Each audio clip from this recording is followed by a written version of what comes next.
s'est installé parmi nous. Alors c'était un peu l'affolement, elle est allée chercher son petit mot de passe, tout ça.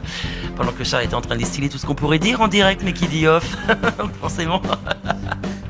Mais bon. T'inquiète pas, je suis une machine. T'es une machine, ouais, c'est bien, j'ai même pas de questions à te poser, tu vas dérouler pendant 1 heure. Si tu vas faire un mix verbal. Oh là là, ça peut être pire que ça. Bon alors, moi je vous avais contacté parce que je vous suis déjà depuis un moment et que je sais que Gonzaï a des affiliations très claires avec le krautrock et que ça date pas d'aujourd'hui, ça date pas du concert de Michael Rother, encore moins, qui aura lieu en avril prochain, le 20 avril, c'est ça ? Avec Steeple Remove, qui est une des premières signatures Gonzaï. Et qui est des Rouennais, un peu crotte aussi, un peu tout droit. Ouais, parce qu'il faut effectivement spécifier que Gonzaï est un magazine, organise des concerts, mais c'est aussi un label. Ouais, ça a été d'abord un site, après un magazine, un site qui organisait toujours des concerts, on a toujours fait ça. Ouais. Maintenant, ça fait plus de 5 ans qu'on fait des mensuels à la Maroc, mais avant, on a écumé un peu tout un tas de salles, des squats, on a fait un peu toutes les jauges possibles et imaginables. Et après, on a fait le magazine papier et le label. À peu près. C'est à peu près concomitant, je crois, le magazine. Le papier et le label. Je crois que le label était un petit peu avant, mais je suis pas hyper convaincue. Je pensais que ça s'est chevauché. Ouais, à peu près. Chevauché. 1 ou 2 ans près, je saurais te dire. Ok, donc d'abord les concerts. Donc maintenant, ça date depuis combien de temps à peu près une douzaine d'années Gonzaï, c'est 2007 et il y a toujours eu des soirées en fait. Il y a toujours eu des concerts. D'accord. En commençant par du crowd justement ou pas ouais, il y avait peut-être déjà. Ouais, il y a toujours eu. En fait, il y avait toute la scène aussi de.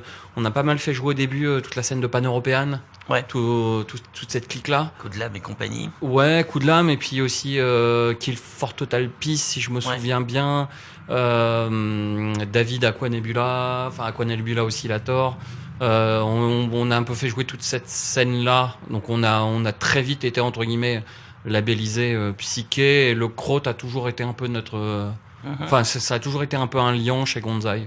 C'est-à-dire globalement, on n'aime pas les mêmes musiques, mais le Kraut, on est un peu tous d'accord. Quels sont les éléments fondateurs ? Quand tu dis on, quels sont les éléments fondateurs en fait de Gonzaï à la base ? Alors moi, je suis pas fondateur. Je suis arrivé, je crois, au bout de 6 mois. Il y a une forte Charles. Pour lui, c'est important. Ça tend à rajeunir. Ouais. De 6 mois à Karine, on va rester modeste. C'est énorme. Non, énorme. Mais non, mais une ride en moins. Non, mais ça veut dire que je suis pas là pour impulser le truc au début. Au début, c'est Bester qui l'impulse avec Thomas Florin. À l'époque, on l'appelait Johnny Jet. Et voilà. Et tous les deux, ils font ça dans une chambre de bonne. Et moi, je les rencontre, je crois. Enfin, je sais pas, je fais 6 mois après à peu près, quoi. Voilà. D'accord. Et 2007, et c'était un site où la subjectivité était de mise et toujours. Et où ça braillait beaucoup. Toujours, il y a toujours cette part de subjectivité, de toute façon, de critique, parfois bien épicée quand même, mais c'est ce qui fait aussi la marque de fabrique du magazine. On est connu pour ce côté un peu virulent, subjectif, mais quand tu regardes sur Gonzaï, 90% voire 95% des papiers qui sortent sont des choses qu'on défend. C'est juste quand on tape. C'est un peu ça. On suit une petite pause musicale avec Konrad Schnitzler cette fois-ci. Ça fait partie d'une compilation de Bureau B. En fait, fameuse compilation qui est sortie déjà il y a quelques temps maintenant de ça. Bon, ça se compte en années, ça se compte pas en 6 mois, mais bon voilà, il y avait quand même toute. Ils ont tout réédité. Et ils ont tout réédité. Enfin, tout ce qui était déjà sorti parce que Konrad Schnitzler, il y en a des wagons, on n'a jamais entendu. Clair, et Bureau B qu'on retrouve également dans le magazine qui va venir. Ok, on en parle après du magazine. Elle n'attend que ça, Karine. T'as vu comment elle fait ça de la promo? Elle nous avait amené la page, mais bon, elle est en noir et blanc, donc c'est un peu con qu'on la couvre. Tiens, retrouvé la couleur, c'est formidable. Bon, la radio, ça se verra pas, c'est pas grave, mais en tout cas, l'effort est là, et c'est joli. On salue l'effort. Allez, courage, Schnitzler. Vous êtes dans la trieuse électrique station.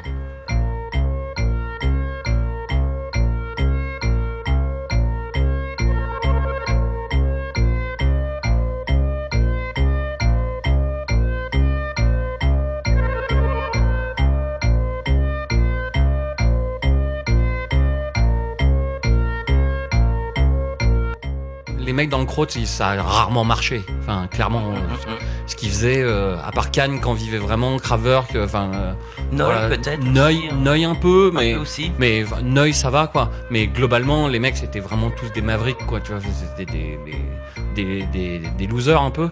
Et Schnitzer, il a cette particularité qu'il était au tout début de Tangerine Dream. Il était au tout début de Cluster. Enfin Cluster quand c'était Cluster avec un K. Le mec a fondé le club qui s'appelait le Zodiac. Dès 66, il est là partout et en même temps, dès que ça commence un petit peu à marcher, il disparaît. Et je trouve ça fantastique. Moi, je vous avais invité et j'ignorais complètement, faut le faire quand même, qu'il y avait un numéro spécial qui allait sortir sur le Kraut.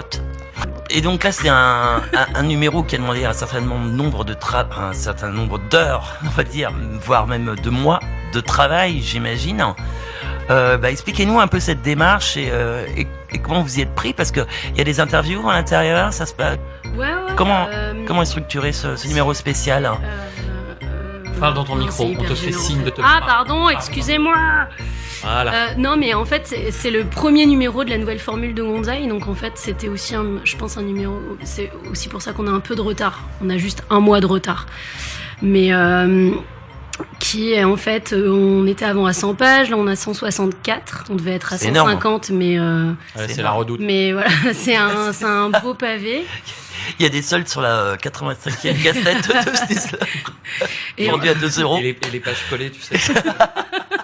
Sur les soutifs et tout. Ouais.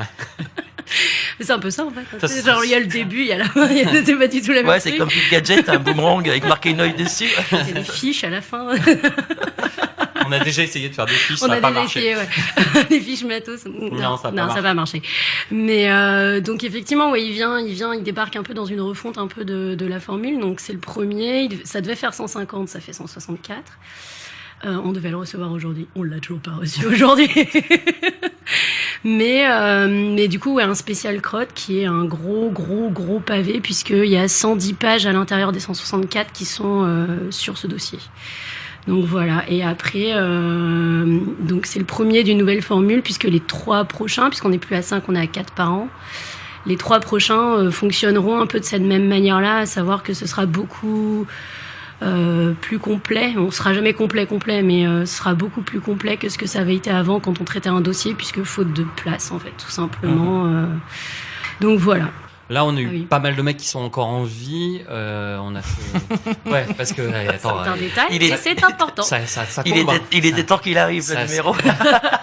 Ça tombe sec, hein. Là, chez les papis du Kraut, ils crèvent. Hein.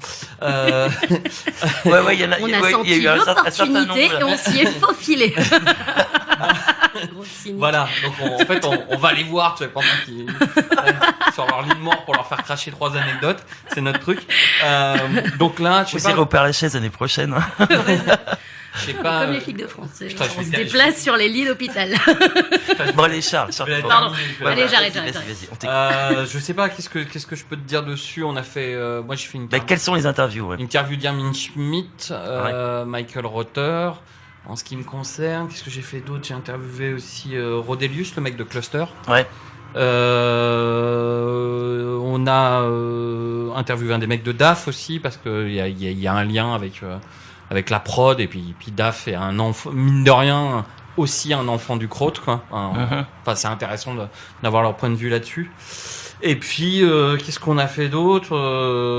Il y a un énorme papier sur Tangerine Dream. Je veux dire, honnêtement, même si t'aimes pas Tangerine Dream, faut que tu le lises, parce que c'est vraiment un papier, mais bien complétiste. Qu'est-ce que dire? Il y a un truc sur Kraftwerk, sur comment ils ont fait Trans-Europe Express, tu sais, sur au train bleu à la gare de Lyon. Enfin, il y a toute l'histoire derrière ce truc. Voilà, il y a 110 pages de Kraut, quoi. Donc. C'est quand même venu des élèves de Stockhausen, parce que le fait Schmidt, que Schmidt, voilà, exactement. Enfin, t'as 2 membres de Cannes qui sortent de chez Stockhausen. Exukai aussi. Et il y a en plus, ils ont tous, enfin, ils aimaient bien ça. Certains connaissaient pas, par exemple, Michael Rother, Stockhausen, ils s'en foutaient, mais royal.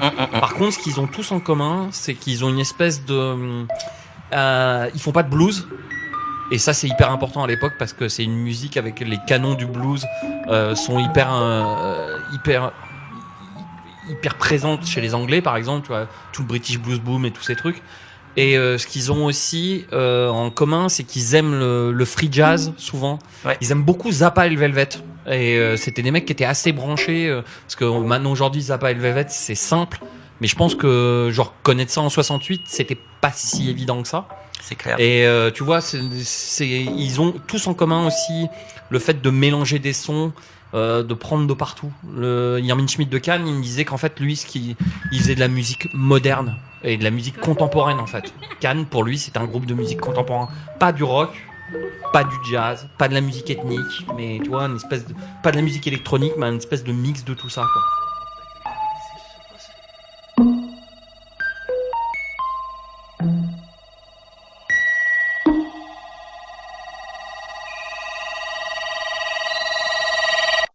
En train de parler des groupes actuels un petit peu qui peuvent défendre le krautrock et on parlait de Zombie justement hors antenne parce que là effectivement il y a un jeu de batterie quand même assez extraordinaire avec un échange de l'improvisation et là on est un peu quand même plus dans une dynamique moi je trouve de krautrock bien assumée. Ouais, il y a un truc chez Zombie qui est marrant, c'est cette espèce de, enfin ils arrivent à faire groover du kraut. C'est ça. Et mine de rien, c'est rarissime parce qu'en général, justement, le principe du kraut, il y a beaucoup de rapport à la répétition, qui est, enfin voilà, au thème assez simple et répétitif. Mais il y a pas, le kraut est pas toujours synonyme de groove. Ça peut l'être chez Cannes quand même. Faut pas. Oui, il y a eu quelques morceaux. Hein. Faut pas oublier que genre les vitamines C et compagnie, c'est. Ouais. Mais globalement, Zombie, il y a ce rapport à on fait de la musique électronique, mais avec ces deux batteries qui donnent justement, et puis les synthés de Jomé qui sont quand même des vieux synthés 70s et tout, mais qui donnent ce truc kraut, ouais. Enfin, je sais pas si ils aiment qu'on les catégorise krautrock.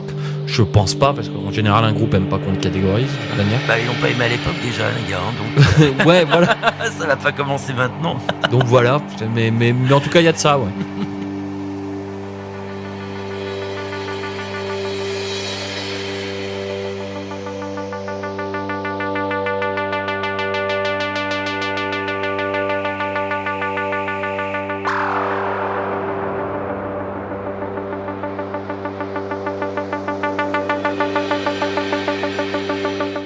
Le principe de Gonzai, c'est que c'est pas déjà. Par exemple, Bob a beaucoup écrit sur ce numéro parce que c'est rare. parce que c'est un maniaque. Il y a des numéros sur lesquels t'as pas écrit. J'ai des numéros, j'ai pas du tout écrit. Et en fait, c'est pas une démocratie, c'est-à-dire que Gonzai, comment dire, c'est un vrai foutoir, c'est-à-dire qu'on fait une conférence de rédac dans lequel on jette tout. Ou voire rien, c'est-à-dire des fois il y a rien qui ressort dans la conf de rédac. Moi j'étais un spécialiste avant pour foutre le bordel dans les confs de rédac, c'était mon grand truc de faire monter. Donc il a été interdit de conf de rédac. J'étais interdit moi-même de conf de rédac. Voilà. Et je suis revenu. Voilà, et je me suis calmé. Parce que non mais mon truc c'était si tu veux une conférence de Gonzai pendant longtemps ça a été un peu une émission de Pollack quoi, tu vois, c'est-à-dire ça partait dans tous les sens, c'est limite le cendrier volé. Et ça c'est intéressant. Moi je trouvais que c'était une dynamique qui était intéressante. Jusqu'au moment où à un moment faut faire un chemin de fer, tu vois, pour sortir quand même un truc. C'est pas mal. Et là en fait c'est plus du tout démocratique. C'est-à-dire qu'en gros Bester tranche parce que c'est son boulot de rédac chef de dire ça je prends, ça je prends pas et voilà on en discute machin. Mais en fait Gonzai c'est un truc anarcho-dictatorial quoi on va dire. Non mais tu vois ce que je veux dire. C'est-à-dire que c'est un gros bordel avec un dictateur au milieu. Voilà. T'as un problème avec l'autorité, toi? Non, ça va. Mais tous, je crois dans Gonzai, de toute façon, c'est sur ça qu'on se rejoint tous. C'est-à-dire que je pense que Bester qui est le rédac chef, le mec il a un problème avec l'autorité. Tout le monde a un problème avec l'autorité, enfin, c'est le principe du truc quoi. Ouais. Et d'ailleurs, en général, même nous, on n'est pas d'accord avec lui. Enfin, tu vois, par rapport jamais d'accord. Il y a des choses sur lesquelles on n'est pas d'accord et on aura beau gueuler, on sait très bien que ça passe, mais sur le principe, pour la gloire, on va gueuler quoi. Tu vois. Honnêtement, je pense qu'il y a plus de lecteurs qui sont d'accord avec Gonzai que nous dans la rédaction. C'est de dire, mais ça a toujours été comme ça. C'est la dynamique, elle est comme ça, et elle est intéressante comme ça.